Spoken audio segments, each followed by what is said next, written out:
Bon, le premier thriller de la série du Wu-Tang Clan a enfin été révélé. On en parle ou pas?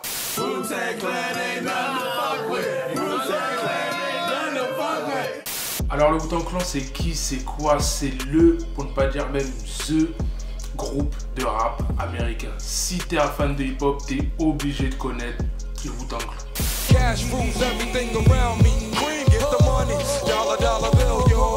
Formé en 1992, le Wu-Tang Clan, c'est 9 gars de Staten Island et de Brooklyn qui ont révolutionné l'industrie du hip-hop, influencé tout l'univers hip-hop jusqu'à aujourd'hui. À plusieurs reprises, différents magazines les considèrent comme le meilleur groupe de rap qui ait jamais existé. Bien sûr, en France, si t'es né en 2000, ça m'étonnerait que tu les connaisses. Si, comme moi, t'es né dans les années 90, t'as pu connaître un peu, mais c'est plus toute la génération d'avant qui, elle, a vraiment été bercée Wu-Tang et qui a vécu, grandi avec ça. C'est le genre de son où quand tu les mets, ton oncle il casse son cou, tu vois.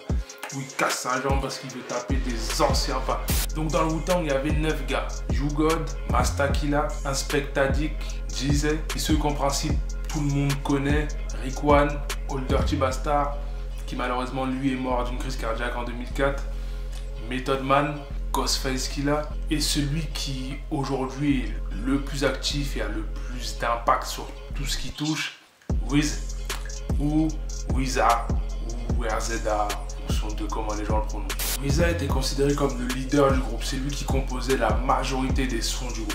Quelque chose de très fort pour l'époque. Mais le gars, c'est pas que ça. Le gars, il est réalisateur, il est auteur, scénariste, il est aussi acteur. Le gars, il a quand même eu le premier rôle dans un Tarantino, ce qui est pas rien.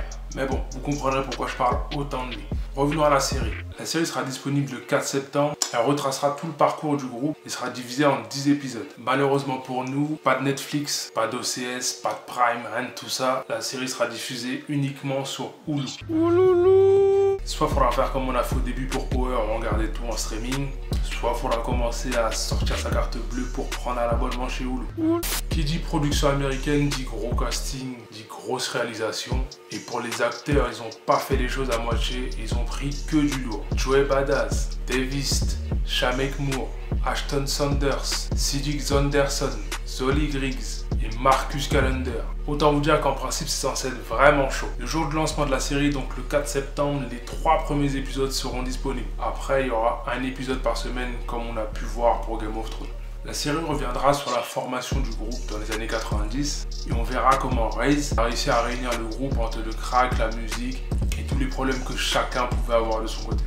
Là où c'est quelque chose de vraiment bien, c'est que la série elle a été créée par Reza lui-même, à l'aide d'Alex THE, le gars qui a réalisé le film Superfly. Si vous ne l'avez pas vu, vous devez vraiment à voir. Et Chris Robinson qui était derrière The New Edition. Bien sûr, pour se placer partout, Reza est aussi co-producteur de la série, Alex THE de même. Et là, on retrouve la présence de Method Man. Et tout le reste du groupe est en backup en tant que producteur consultant, au cas où ils ont besoin de rectifier certains faits ou s'ils veulent pas montrer certaines choses. Personnellement, je trouve que c'est une bonne chose qu'il y ait des films comme ça qui soit fait, ça en manque même. On avait eu tout ce qui était fait sur Biggie, Tupac, la plupart des films sont sur Biggie et Tupac. 50 et Eminem avaient fait les leurs, donc c'était bien d'avoir la vision et la vie d'autres artistes à leur début. En France aussi, on est censé avoir nos films, mais bon, jusqu'à aujourd'hui, il n'y a rien qui a été fait. Dernièrement, j'ai entendu qu'un film retraçant toute l'histoire d'NTM sera en cours. On verra d'ici là, pour le moment, on n'en sait pas trop. Ça fait des années qu'on attend celui sur la Mafia Free, toujours pas de nouvelles. Peut-être qu'il se fera même pas en vrai. Un jour, on aura peut-être un sur la Psychiatre ou 113 ou la Funky Family, bref,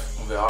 Mais c'est vraiment bien que ce genre de film soit fait, surtout que là pour une fois ça sera vraiment fait en série. Donc ça montre que déjà aux États-Unis ils ont vraiment cette culture là et qu'il y a vraiment des investisseurs qui sont prêts à mettre de l'argent dans ce genre de projet là parce qu'ils savent que ça va marcher, surtout après le succès de tous les autres qui ont été faits auparavant.